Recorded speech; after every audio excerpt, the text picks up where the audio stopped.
Hey! Salut à vous! Si vous êtes perdu sur YouTube et que vous êtes arrivé sur ma chaîne complètement par hasard, eh bien restez là car nous allons aujourd'hui apprendre à réaliser ce maquillage. Alors restez bien ici pour le tutoriel, c'est parti!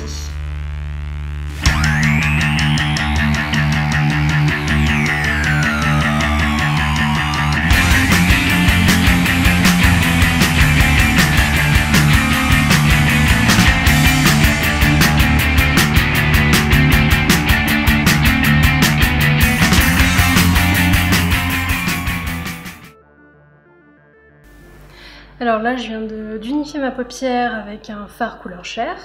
J'avais commencé par faire le pli paupière et en fait, je me suis rendu compte que j'avais oublié d'unifier ma paupière avant. Donc là, je viens par faire le dégradé entre le creux de paupière et l'arcade sourcilière. Donc pour ça, je reprends un fard couleur chair un petit peu plus foncé que celui que j'ai mis sur la paupière et j'estompe avec le fard en creux paupière. Alors là, je trouve que c'est pas assez intense au niveau du creux de paupière, du coup je vais en remettre. Les fards de chez Révolution sont très longs à travailler, donc c'est normal parce que évidemment c'est pas la même qualité qu'on peut avoir avec une palette plus chère, mais je trouve que pour le prix, il y a quand même des super couleurs avec une bonne pigmentation. On voit un joli orange, donc c'est sûr qu'il faut prendre un petit peu plus de temps pour se maquiller. Mais si on a un petit budget, ça vaut carrément la peine, hein, parce que la palette sur le site a dû me coûter 12 € je crois. Donc moi je trouve que ça vaut complètement la peine de faire ça. Alors maintenant je vais prendre du rose et je pense que je vais en appliquer sur toute la paupière mobile. Alors en plus le rose sur cette palette est la couleur la plus sèche et du coup qui passe pour être la moins pigmentée. Donc en fait il faut y revenir à plusieurs fois pour obtenir un peu de couleur. Notez bien que je fais ce maquillage sans base à paupières, c'est pour qu'on puisse bien se rendre compte de la qualité des fards. Alors en plus j'ai la pommade, donc forcément si vous avez vu déjà des tests de cette palette sur une peau claire, c'est sûr que le rose devait être plus vibrant sur une peau claire. Ces couleurs, je les ai déjà beaucoup reprises. Déjà, je les utilise tous les jours pour aller au travail, quasiment. Là, il y a quelques mois, c'était vraiment ma palette du moment. Et je l'ai aussi utilisée pour faire des shootings photos. Et ça ressortait plutôt bien en photo, hein, donc maintenant, je viens estomper un petit peu tout ce qui a débordé. Alors, avec un autre pinceau, je vais prendre un petit peu de la couleur Desired. On va essayer de la mettre en coin externe. Donc là, j'ai pris un pinceau qui est plutôt large et qui est un petit peu fluffy. Ça fait qu'en fait, en déposant l'ombre, il va commencer à l'estomper aussi. Donc voilà, vraiment, comme d'habitude, ce n'est qu'après plusieurs passages qu'on commence à voir la couleur apparaître. Alors en général, quand je me maquille, je déborde volontairement parce qu'ensuite je viens raccorder la couleur ici avec le ras de cils inférieur. D'ailleurs, je vais commencer par utiliser le Forsaken de tout à l'heure et le mettre avec le même pinceau en ras de cils. Alors j'aime bien le faire avec des pinceaux qui sont assez larges, comme ça aussi ça permet d'estomper. Et en général, quand je fais des shootings photos, j'aime beaucoup que le ras de cils inférieur soit très épais, pour vraiment donner une impression d'œil agrandi, parce que j'ai des tout petits yeux, et en photo c'est beaucoup plus esthétique de forcer les traits. Là je vais encore estomper. Donc comme je vous l'avais dit dans ma dernière vidéo maquillage, donc si vous ne l'avez pas vu, vous l'aurez dans le petit, j'ai un set de pinceaux vraiment pas terrible, donc c'est pour ça que vous me verrez souvent reprendre les mêmes pinceaux en fait, donc je fais un petit peu d'économie, hein. C'est-à-dire que dès que j'utilise un pinceau, je vais souvent le garder sous la main pour faire d'autres choses avec. C'est pour ça qu'en général aussi je vais commencer par les couleurs les plus claires, comme ça si je suis à court de pinceau après, j'utilise le même en le nettoyant un petit peu sur le dessus de ma main et ensuite je peux prendre une couleur plus foncée et comme ça, ça me permet d'économiser le nombre de pinceaux que j'utilise. D'ailleurs c'est ce que je vais faire, donc je vais prendre l'autre côté du pinceau que je n'ai pas utilisé et je vais mettre la couleur Expedit, donc qui est une espèce de lit de vin donc qui a un violet en fait qui tire sur le bordeaux et qui est beaucoup plus foncé. Alors vraiment, quand j'ai pas envie de me prendre la tête niveau maquillage des yeux et que j'ai pas envie de réfléchir, ce que je fais souvent c'est de faire un dégradé du plus clair vers le plus foncé à l'extérieur, en restant à peu près dans la même gamme de tons. Donc comme ça, quand on n'a pas d'inspiration, en général c'est quelque chose qui fonctionne bien. Et après je laisse les petites touches d'originalité à d'autres endroits, des détails plus petits en fait.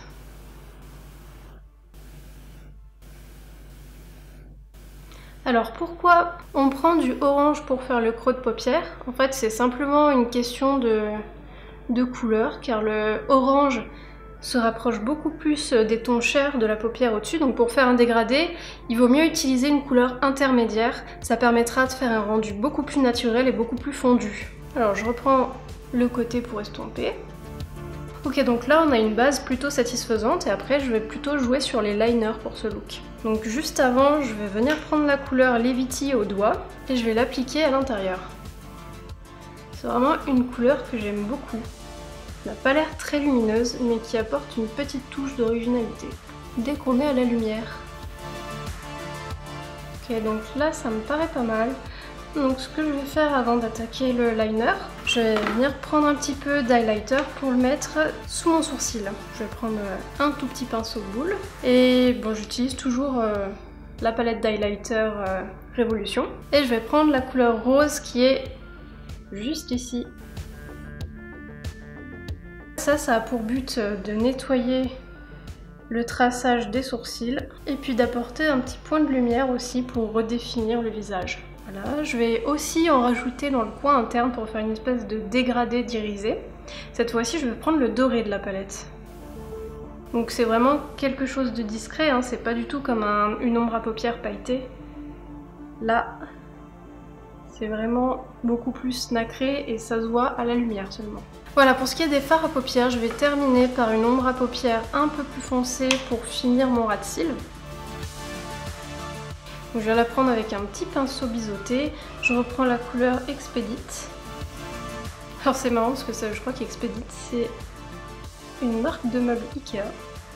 Voilà, ça me fait penser. Vous êtes content de savoir ça?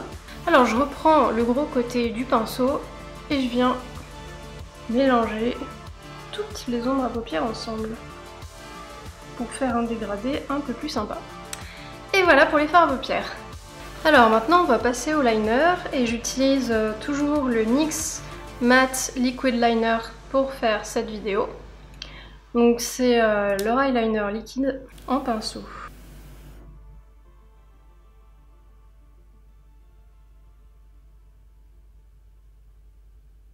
Faites bien attention à bien laisser sécher le liner, hein, surtout quand il est liquide. Avec les feutres on n'a pas trop ce problème et encore. Avec les peak liners ça me le fait des fois.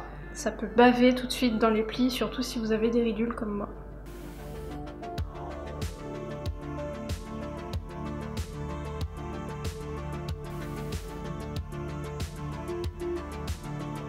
Et là je suis en train de me dire comment je vais faire parce que c'est la première fois que j'utilise le miroir d'une palette pour faire mon liner. Je galère.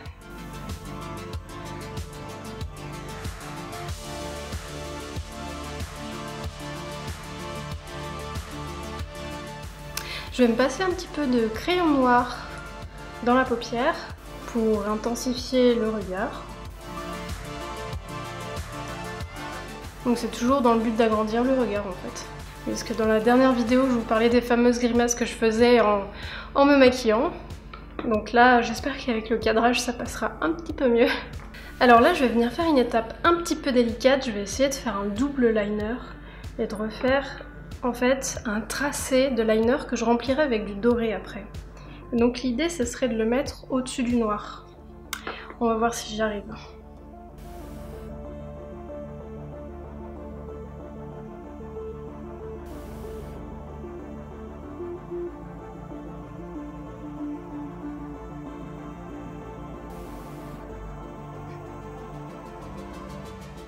De toute évidence, c'était un fail. Bon alors, on se laisse pas désarmer par cette catastrophe évidente. Ce que je vais faire plutôt, c'est que je vais remplir la zone que je voulais remplir en doré. Et on fera le contour après, ce sera peut-être plus simple.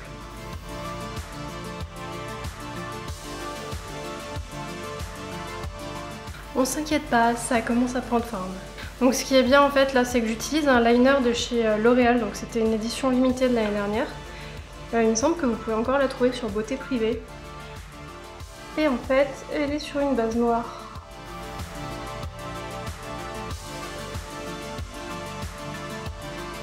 Comme vous voyez, en fait, ça a été facile à rattraper vu que la base est noire, en fait, ça recouvre le trait qui était raté. Et maintenant, on va essayer de faire pareil de l'autre côté. Et là, c'est toute une autre histoire. En fait, je pense ce qui me perturbe vraiment, c'est que c'est la première fois que je tiens une palette en même temps que le liner. Et je suis un peu perdue dans mes repères. C'est vrai que j'aurais dû prendre mon miroir de table, ça aurait été plus simple. Alors déjà, on va faire un petit peu de symétrie. Alors ce qui n'aide pas dans l'histoire aussi, c'est que mon liner est complètement sec. J'ai du mal de le refermer la dernière fois que je l'ai utilisé, parce que vraiment je l'avais utilisé pour le marché de la mode vintage. D'ailleurs je vous mets dans le petit... là ou là... la vidéo que j'ai fait avec où je présente en fait la tenue que j'avais portée pour le marché de la mode vintage. Et si vous ne connaissez pas le marché de la mode vintage, je vous mets aussi le lien de mon article à ce propos, et comme ça vous connaîtrez tout sur le sujet.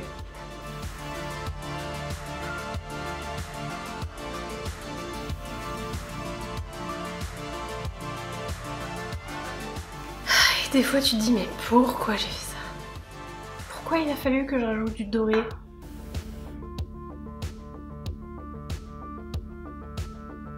Je crois que ça aurait été beaucoup plus pratique à faire au feutre parce que là, le pinceau sèche toutes les 2 secondes. Sèche, sèche, petit liner. Alors je vais corriger ça vite fait bien fait avec un petit coton-tige dans les coins et je reviens tout de suite. Alors, quand vous faites des catastrophes, pour moi, rien de plus simple.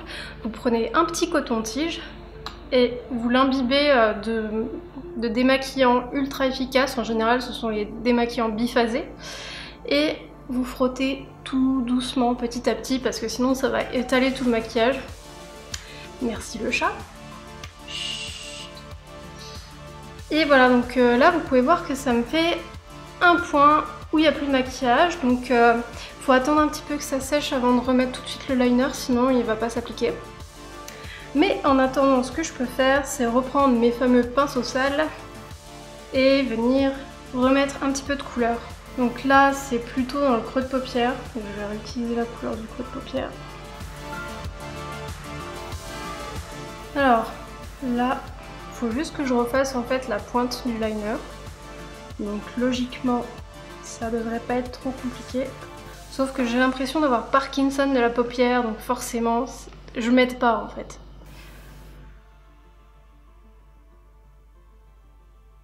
Et voilà. Donc là, on a un look à peu près symétrique. Je vais attendre que ça sèche un peu avant de venir faire des finitions. Je vais utiliser une petite palette de paillettes en crème que j'avais achetée chez Bis. N'achetez jamais Bis. Mais bon, là, c'est une palette qui est pas mal en fait parce que je l'ai payée 1 € et j'avais encore jamais vu de paillettes qui tenaient aussi bien à ce prix là. Alors je vais prendre un petit pinceau plat et je vais aller en prélever juste avec la pointe pour voir ce que ça donne. En fait ce que je vais essayer de faire, c'est d'en remettre par-dessus la zone pailletée pour essayer de encore mieux la définir et pour qu'on puisse mieux la voir. Parce que vu que le liner L'Oréal était sur une base noire, on le voit pas très bien. J'ai hâte de m'acheter de meilleurs pinceaux, ceci dit. Voilà, donc au niveau de la couleur, on voit pas forcément grand chose, mais en fait, ça vient juste apporter un petit peu plus de lumière au look final. Alors là, je vois que j'avais une chute de quand j'ai enlevé le liner, donc je l'enlève avec un pinceau propre.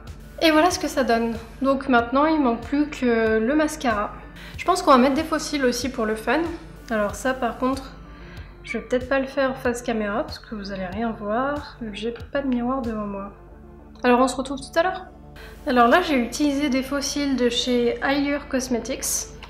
On peut les trouver chez Claire's. Donc là c'est seulement des 2/3, donc en fait ils vont se poser qu'à partir du milieu de la paupière à peu près. Ils vont juste étendre le regard en fait. Et en plus je les aime beaucoup parce qu'ils sont super faciles à poser. Donc ça agrandit tout de suite le regard. Donc là j'étais en train d'attendre que la colle sèche bien. Et ensuite je vais finir avec le mascara. Ensuite on mettra un petit peu de rouge à lèvres. Et ça sera tout. Donc pour le mascara, j'utilise le Colossal Big Shot de Maybelline. Donc c'est vraiment un mascara qui donne beaucoup de volume. Donc là, je viens coller mes cils au faux cils. C'est bien important de le faire, comme ça, ça permet de ne plus voir la démarcation avec le faux cil. Et voilà. Maintenant, je vais aller choisir mon rouge à lèvres. Et je pense que je vais plutôt opter pour quelque chose de bordeaux. Ouais, ça me dit bien. J'ai choisi un rouge à lèvres de chez Baby Bat Beauty, donc qui se présente sous cette forme. C'est un rouge à lèvres liquide mat qui est plutôt asséchant, mais bon, comme tous les rouges à lèvres mat. Après, on aime ou on n'aime pas. Moi, j'aime beaucoup le rendu que ça fait sur les lèvres. Et surtout, celui-ci a une couleur rouge sang que j'ai cherché de partout. Et c'est vraiment le seul qui avait exactement la couleur que je voulais. Donc on a un tout petit applicateur. C'est vrai que je suis pas très fan de l'applicateur.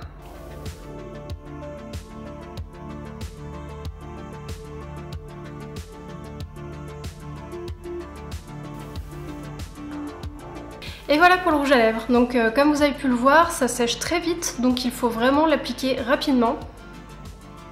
Et faire attention qu'on ne s'en met pas aussi sur les dents, ça m'arrive tout le temps. Voilà, j'espère que ce tuto vous aura plu.